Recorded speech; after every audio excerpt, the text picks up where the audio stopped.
Hey folks, Russell here. Did something interesting yesterday, and I thought about doing this for a while. Of course, prepping a CJ7 restoration and doing a 4.6 stroker for it. I decided I was going to paint the valve cover something other than just normal engine paint or leaving it black like they normally come. I'd looked at this product called Dupli-Color Metalcast and decided I'd give it a try. So I'm going to flip the camera around here and kind of show you what we did.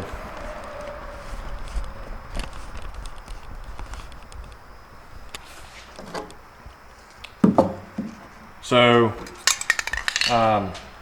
as many of you have figured out by now, based on the baseball hats I wear sometimes, I went to Auburn University, and we've painted the CJ7 a metallic blue. So I wanted the valve cover to kind of have a metallic, pearly orange color to it, and I found this stuff. It's a Dupli-Color Metalcast anodized coating, and this is, I don't know what color they call it, like a copper. It says orange anodized on it. So I figured I'd give it a try. Some of the previous pictures and videos I've seen of this, it looked almost copperish, but I decided I'd give it a try anyway. Of course, to use this product, they recommend that you base coat it with the anodized base coat first. So the procedure I went through with this valve cover was we lightly sanded it, kind of scuffed it down, treated it with a sulfuric acid treatment, and then I shot it with a standard engine primer, Dupli-Color engine primer, and I followed the procedure exact. So light coat, wait 10 minutes, another light coat, wait 10 minutes, and then a heavier coat. And then within an hour after that, I hit it with the metallic base coat, same thing. Light coat, wait 10 minutes, light coat, wait another 10 minutes, and then shoot the heavier, thicker coat. And that all went kind of as planned. This stuff is really thin. The color in it is really thin. It's mostly clear. So I followed the procedure of light misting coats. And the procedure on the can is light coat, wait 10 minutes, another light coat, wait 10 minutes, and put a heavier coat on. So I did 2 really light coats, 10 minutes between. And then when I started laying the heavier coats, I still kind of went light with them. And I just kept laying kind of a medium coat length over it until it was all gone. So this is the end result. This isn't ideal lighting to show this under. I did get a little bit of run. I don't know if the camera can pick it up. It's very light run in the color there, in the front, and then some on this side here. Overall, it came out, I think it came out really nice. I would recommend that Metalcast product. I think they've got it in a blue and then a red as well. And I don't know how those would look on a Jeep valve cover.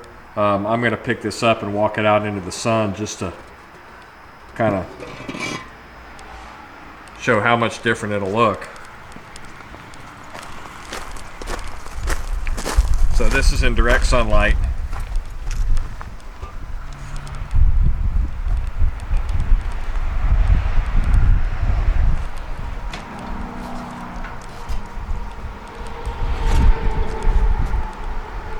And it's stunning the way it looks.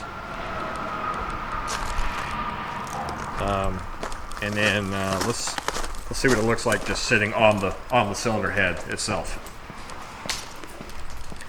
So a little bit more different lighting. So let's lay it on the cylinder head just to see.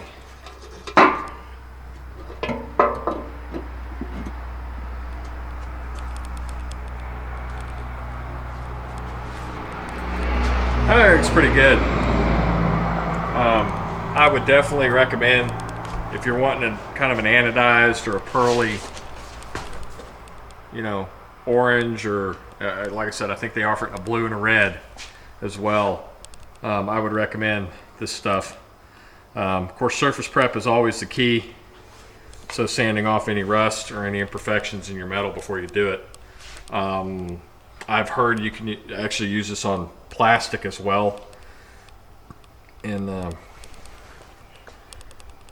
the key at the end of the day, though, is to complement the color of the vehicle. So let's compare it to the Jeep itself. And we'll just set it gently on a fender. Yeah, I think that's going to look really good.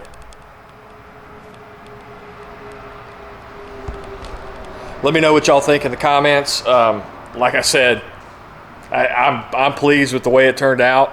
I would definitely recommend doing this again, maybe in a different color for a different vehicle. But if you like this content, go ahead and hit like, hit subscribe, hit that bell icon for future notifications. And as always, there's more to follow.